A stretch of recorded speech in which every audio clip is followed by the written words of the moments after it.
Salmo 128, sob o tema Deixando um legado. Que legado? Esse Salmo 128 é conhecido como Salmo da família, todos nós sabemos.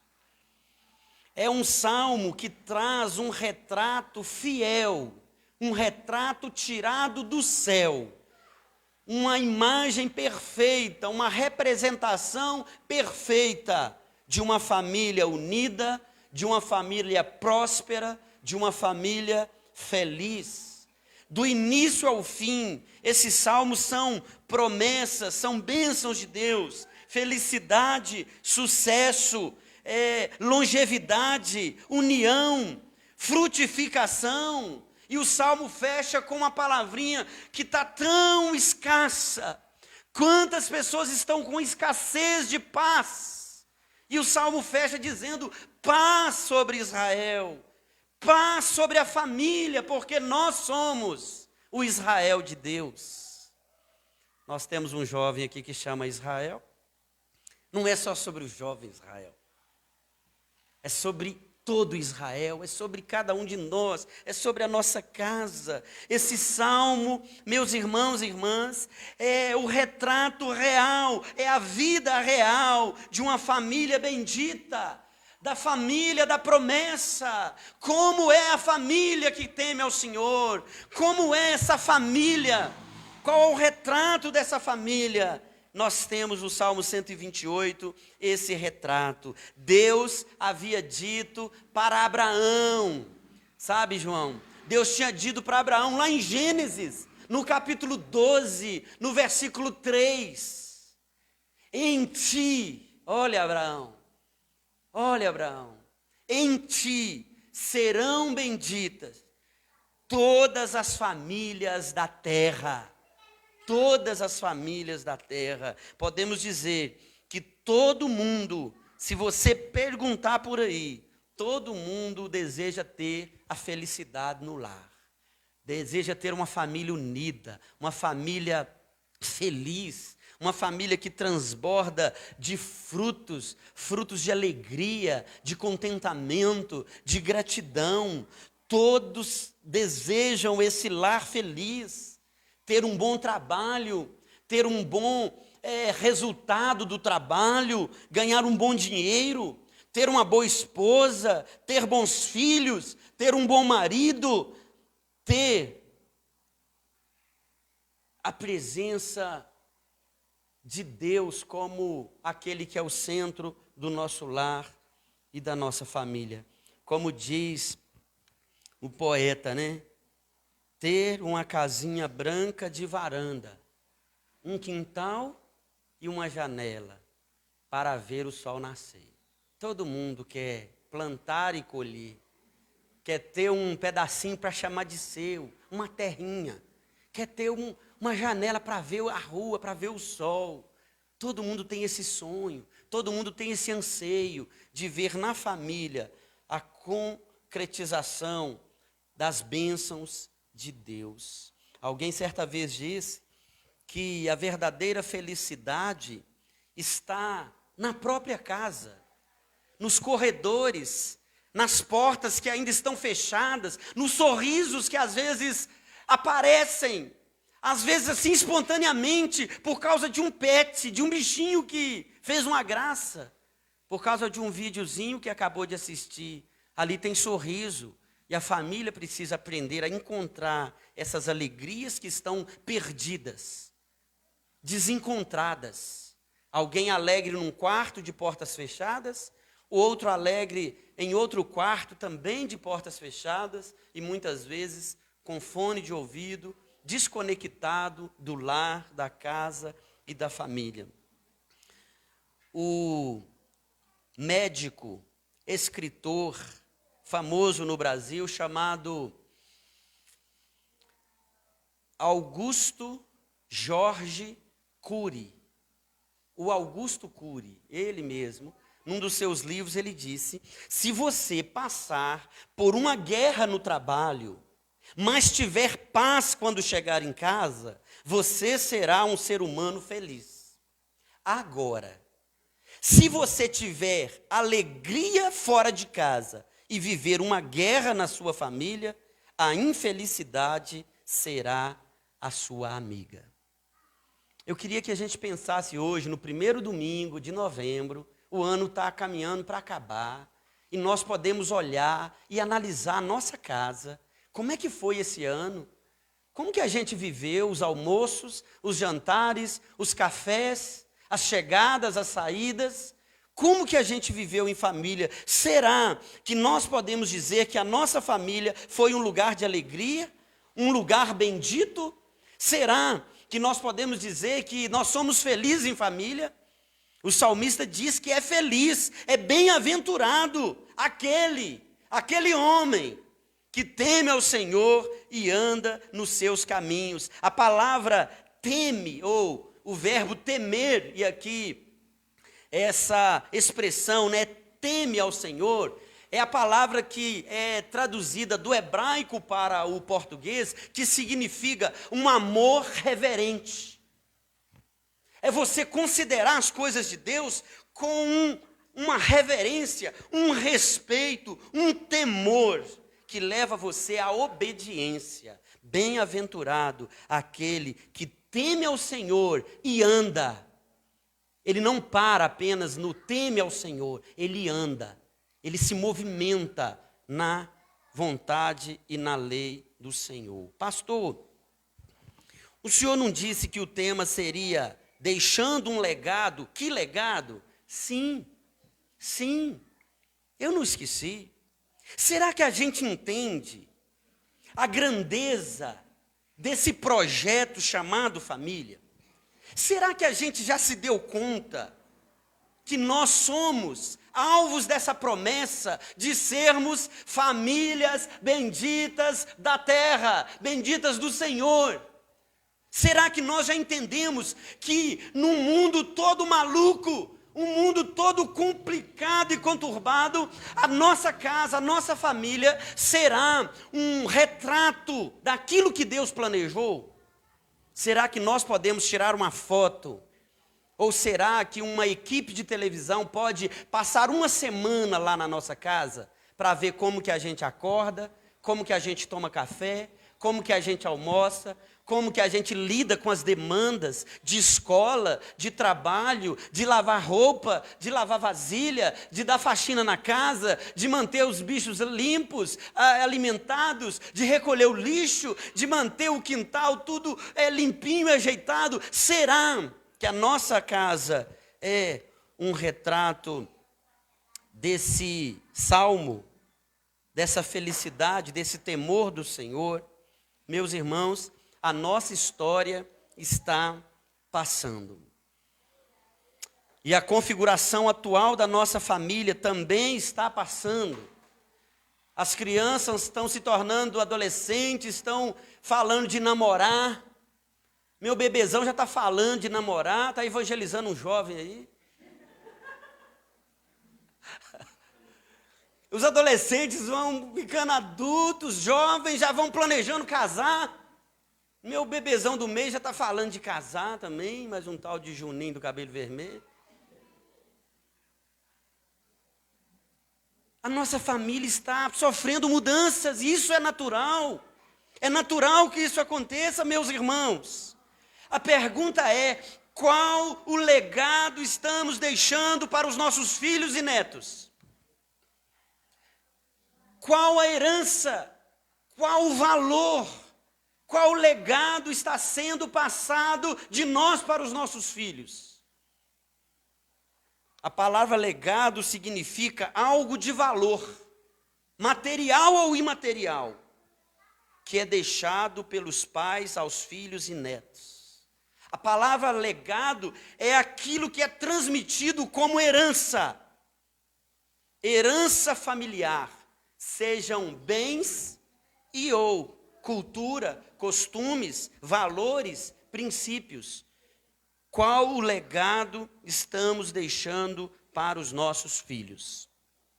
Tem um filósofo irlandês que é conhecido como o pai do conservadorismo. Ele se chamava Edmund Burke. E tem uma frase desse filósofo que diz assim: a sociedade é, de fato, um contrato que existe entre aqueles que já foram, aqueles que aqui estão e aqueles que virão.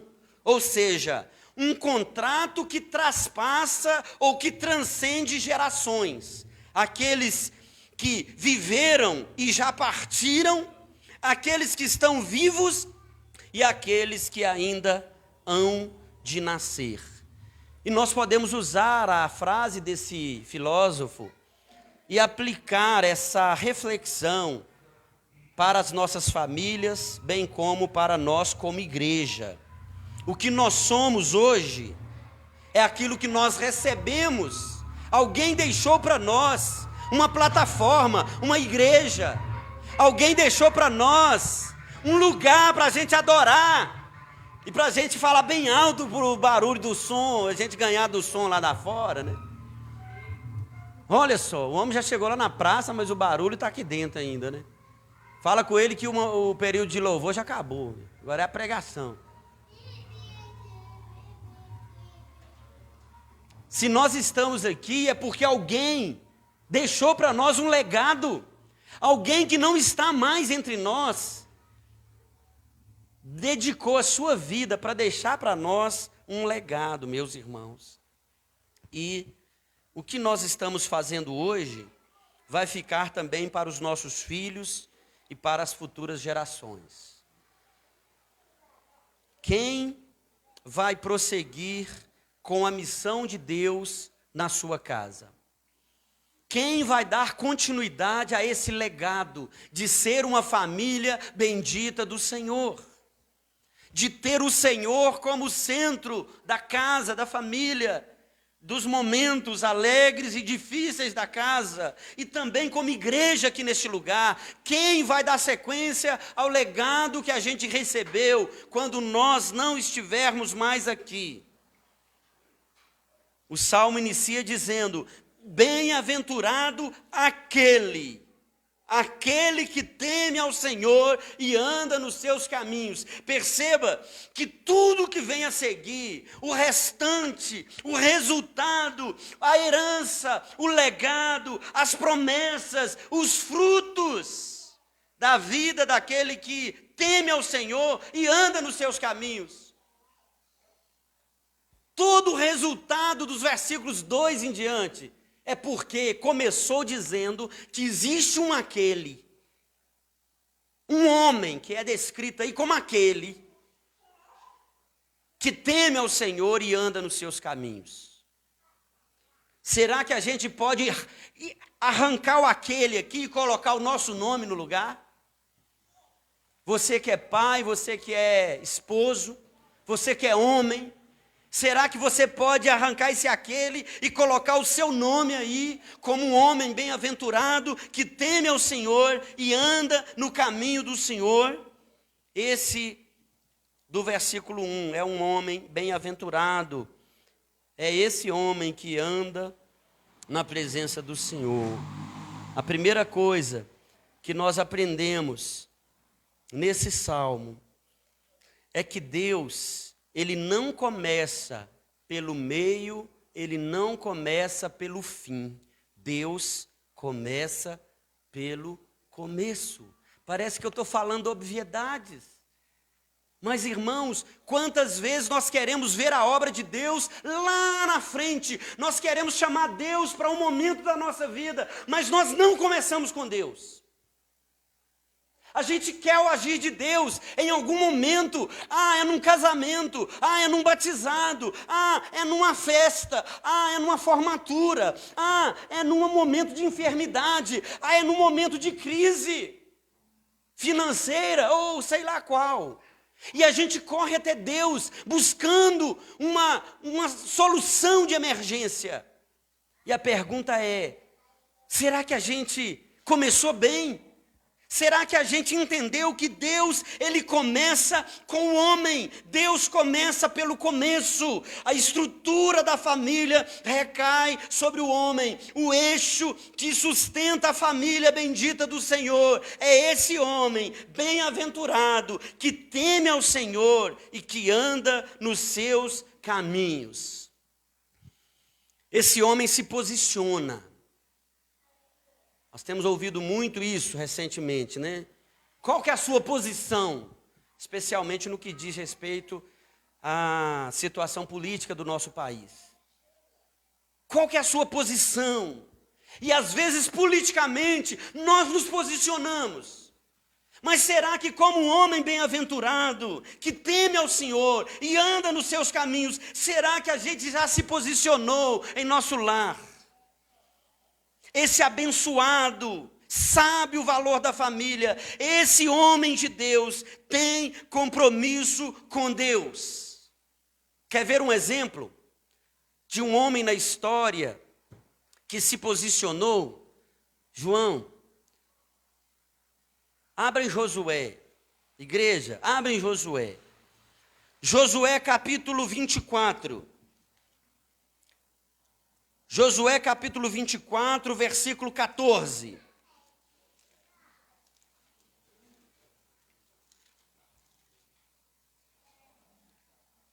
Agora, pois, temei ao Senhor.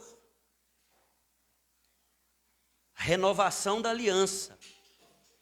Palavra de Josué, servo de Deus. Temei ao Senhor. Servi-o com integridade e com fidelidade.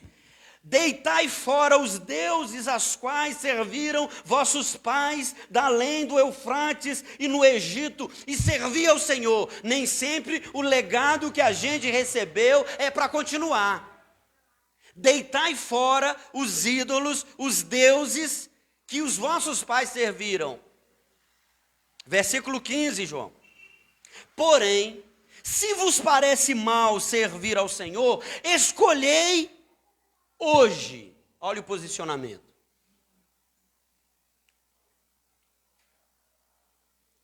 O hoje é um momento de decisão, irmãos. A gente não tem o amanhã. Eu anunciei aqui que vou participar de um congresso lá em São Paulo, amanhã. Quem sou eu para dizer isso? Porque se Deus não quiser, esse congresso nem acontece, esse ônibus nem lá chega. Nós não temos o amanhã. Escolhei hoje a quem servais. Se aos deuses a quem serviram vossos pais que estavam da além do Eufrates, ou aos deuses dos amorreus em cuja terra habitais, eu e a minha casa serviremos ao Senhor. Olha a posição do Josué. Aqui em casa nós já resolvemos. Josué se posicionou, irmãos, diante do povo, e foi um posicionamento familiar. Às vezes a gente se posiciona com time de futebol, com política, com outros assuntos por aí. Mas em casa a gente já posicionou?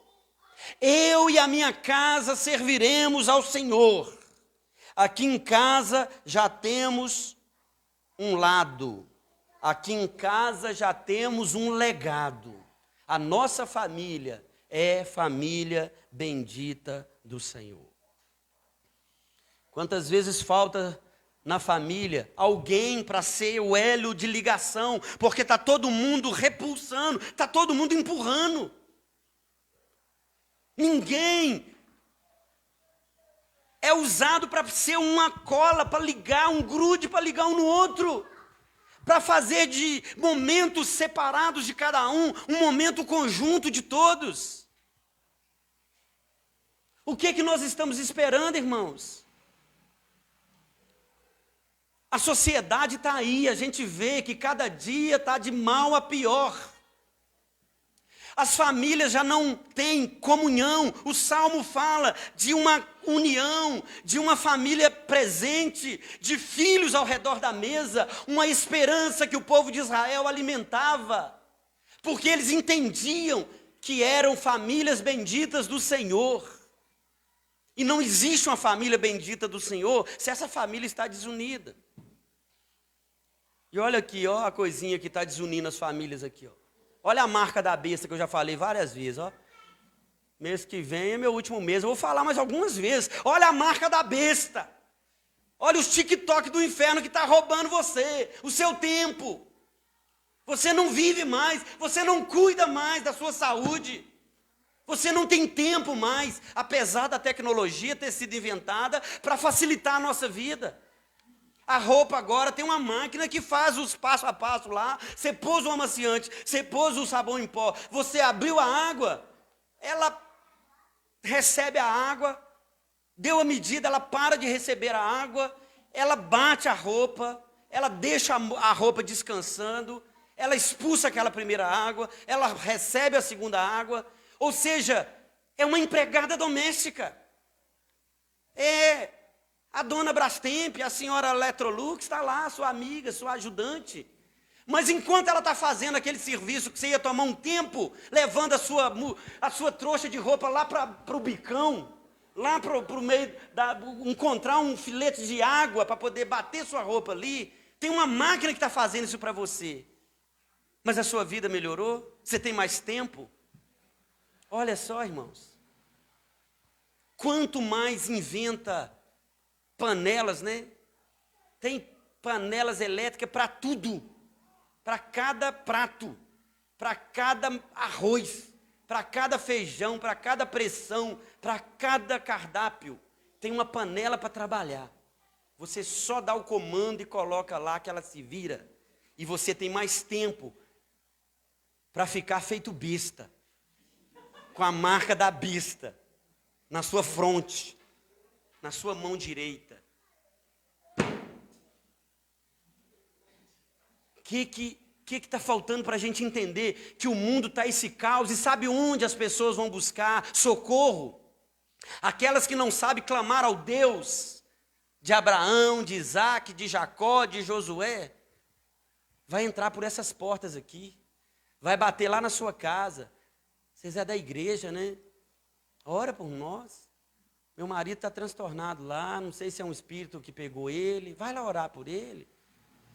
Não. Ai, meu Deus. Espera aí que eu vou ligar para o pastor. Eu vou estar lá em São Paulo, se o anjo chegar lá, se Deus quiser. E aí? Fala com o demônio para esperar. Sexta-feira o pastor está voltando, aí sábado nós vamos lá orar. Qual a resposta que a gente tem para as pessoas que precisam de nós?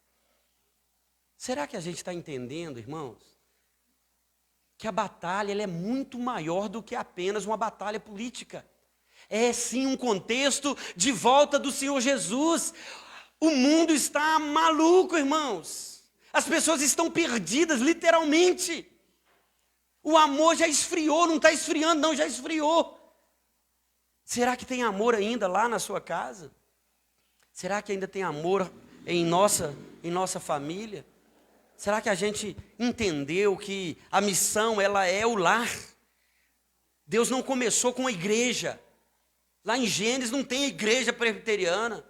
Lá em Gênesis não tem a igreja assembleia, não tem a igreja batista. Não tem, pode procurar. Lá em Gênesis tem uma família, irmãos. Tem uma terra para ser cuidada, que vai receber a semente, que vai multiplicar, que vai frutificar. Tem um casal. Deus começou com a família. E Deus não vai abrir mão da família. Não abra mão da sua, em nome de Jesus. Seja esse que vai responder: Senhor, aqui na minha casa nós temos uma decisão tomada. Nós vamos deitar fora os ídolos.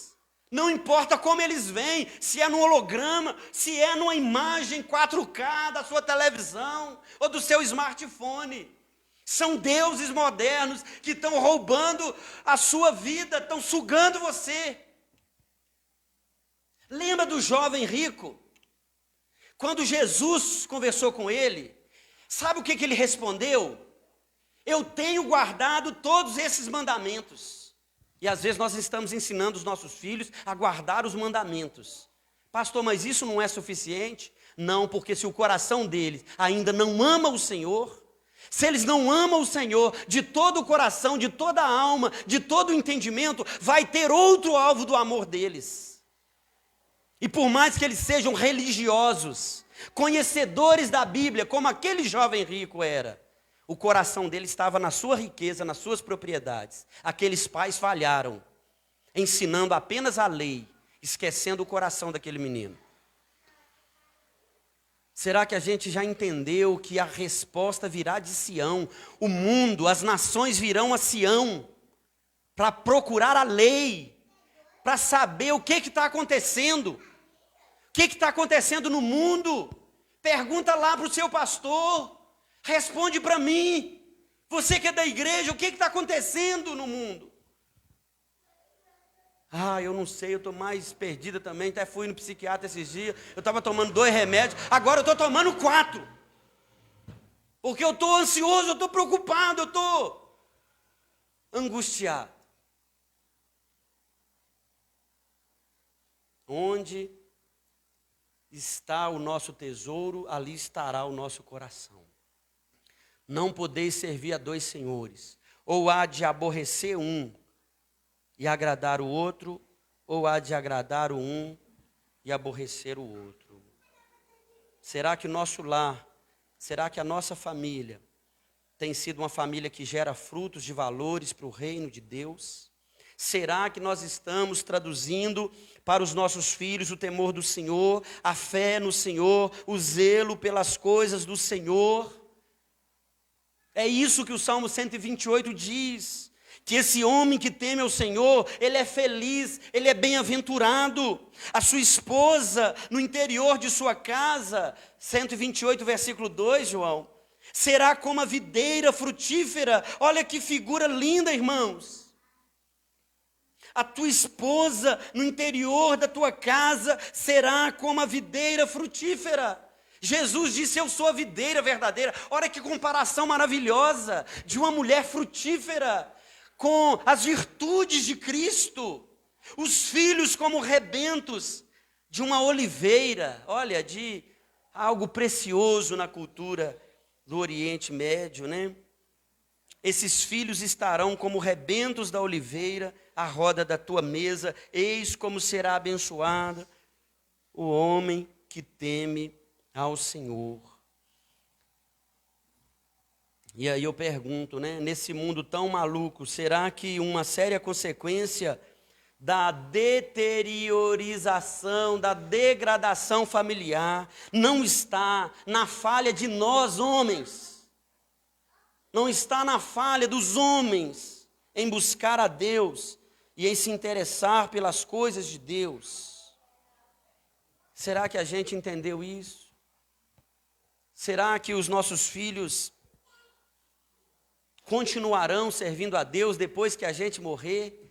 Ou eles vão falar assim, até que enfim, agora não tem ninguém para pegar no meu pé para eu ir na igreja, estou livre.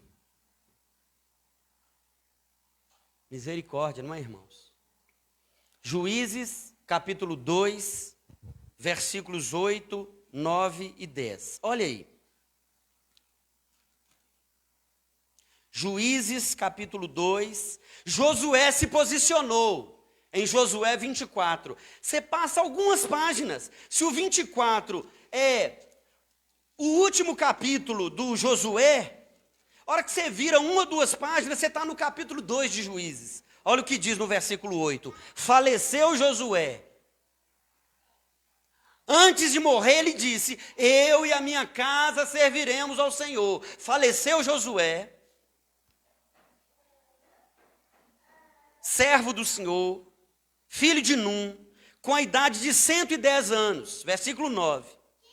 Sepultaram-no no limite da sua herança, em Timnat-Heres, na região montanhosa de Efraim, ao norte do Monte Gaás. Agora olha o versículo 10. Foi também congregada a seus pais toda aquela geração, e outra geração após eles se levantou, que não conhecia o Senhor, nem tampouco as obras que fizera a Israel. Outra geração se levantou que não conhecia o Senhor, nem as obras que fizera a Israel. O contrato, o compromisso, a herança, o legado de Deus foi sendo quebrado, foi sendo abandonado. Assim que Josué morreu, a pergunta, irmãos, e quando você morrer? Não estou desejando a sua morte, não desejo a minha também não. O 11 vai chegar lá, amém, Senhor. Não sei para que eu falei isso. O que será da sua família? O que será dos seus filhos depois que você morrer? A palavra de hoje é para todos nós, para cada um de nós. Porque o Salmo começa com o homem, mas ele fala da esposa, ele fala dos filhos. Às vezes o pai, o homem está lutando ali para ver se mantém a família, mas não há cooperação. Irmãos, tem coisa que Deus vai cobrar de nós. Deus vai cobrar de nós. Aquilo que é responsabilidade nossa para viver como família bendita do Senhor, Deus vai cobrar de nós. Essa palavra é para todos nós. A gente entender que começa com o homem, sim. Porque nós podemos chegar a essa conclusão, né? Assim como Cristo é a rocha que sustenta a igreja. E Deus estabeleceu o homem para ser Cristo na vida da esposa. Ou seja, tem uma igreja aqui onde Cristo é o cabeça. E tem uma igreja lá onde o homem é o cabeça. Esse homem é como uma rocha que sustenta a família. O problema é que muitos homens não têm se comportado como homens. Nós precisamos pensar nisso. Nós precisamos pensar nisso. Bem-aventurado o homem que teme ao Senhor e anda nos seus caminhos. E a palavra de Deus, ela é clara. E eu queria te convidar a pensar nisso hoje, enquanto a gente reflete nessa palavra, chegando já ao final dessa palavra. Você vê a sua família aqui, Salmo 128, João? Você vê sua família aqui? Fala sério. Fala sério. Você se vê nesse versículo 1? Não precisa responder não, homens. Mas dá para tirar aquele ali e colocar o seu nome ali. Pode passar. Você é esse trabalhador do versículo 2. Do trabalho das suas mãos comerás, feliz serás. Olha o sucesso, olha a teologia aí, da prosperidade, a verdadeira boa teologia da prosperidade. Das suas mãos comerás, do trabalho de suas mãos. Aquela maldição do pecado lá de Gênesis, que do suor do teu rosto trabalharás, né? Olha só, Deus abençoando o trabalho. Tem gente que fala, uma hora eu vou pegar quem inventou o trabalho. Vai brincando com isso, tá? Você vai trombar com Deus, tá? Foi ele, tá? Ele que inventou o trabalho. E é bênção de Deus quando há o temor do Senhor. Do trabalho de tuas mãos comerás. Será que nossa família está aí no versículo 3? Irmãs, tua esposa no interior de sua casa será como a videira frutífera. Filhos que aqui estão, vocês estão à roda da mesa. Família é comunhão, irmãos. Igreja é comunhão. Vida com Deus é comunhão. É isso que acontecia. Deus visitava essa família na viração do dia, para conversar com Adão, para ter um relacionamento com ele. Você é meu filho, Adão. Você entendeu tudo que eu fiz? Você está desfrutando dessa maravilha, desse jardim, desse mundo que eu criei? Tudo eu criei para a minha glória. Você foi criado para a minha glória, Adão. E às vezes, irmãos, nós estamos assim, a gente não lembra a última vez que a gente parou, sabe? Fica aquela ideia como se Deus estivesse o tempo todo aguardando. Deus não depende de nós, irmãos. Deus não depende da gente relacionar com Ele para Ele ser Deus.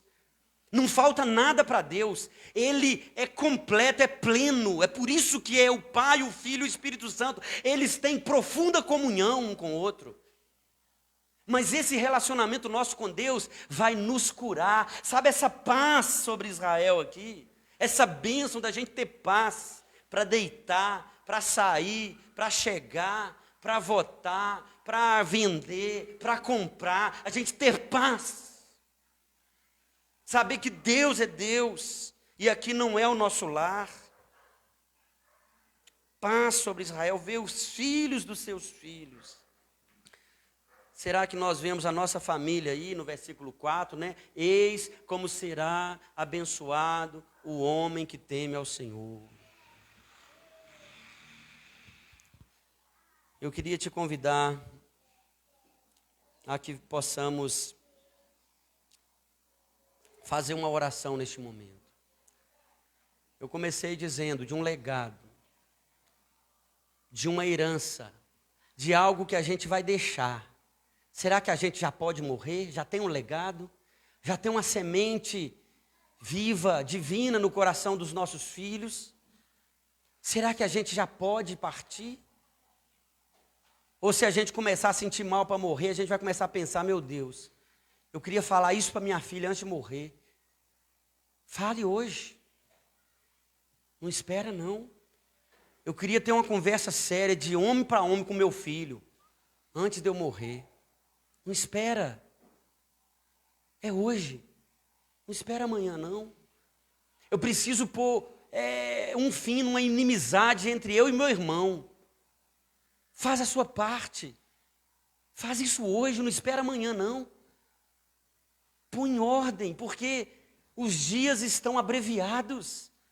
A nossa história está passando, a nossa família está mudando a configuração. Nós não sabemos o que virá, meus irmãos. Estamos chegando ao final de mais um ano. Como está a sua família? Como vocês viveram esses 10 meses que encerramos em outubro? Estamos vivendo o 11º mês de 2022. Como vamos começar um novo ano? Se Jesus não voltar antes? E se Ele voltar, será que a gente está pronto para subir como essa família bendita do Senhor? Ou será que a gente tem dúvida se a gente vai, ou se algum familiar da gente vai ficar? Ou se a gente vai ficar enquanto algum familiar nosso vai ir? Porque Jesus disse que as meretrizes, as prostitutas, iam preceder, iam na frente dos religiosos. Isso é assustador. Às vezes nós estamos muito presos ao entendimento, à lei. Mas a gente ainda não atingiu o coração, porque o relacionamento acontece no coração. É aqui que a gente ama e a gente quer estar perto. É aqui que a gente entende ser família e a gente cuida com todo zelo daqueles que são nossos. E a gente ama a igreja, porque também é nossa família. E a gente ora, e a gente se dispõe a ajudar, e a gente faz tudo para unir todo mundo. E a gente vive essa bênção de ser uma família bendita do Senhor. Fica de pé no seu lugar, vamos orar.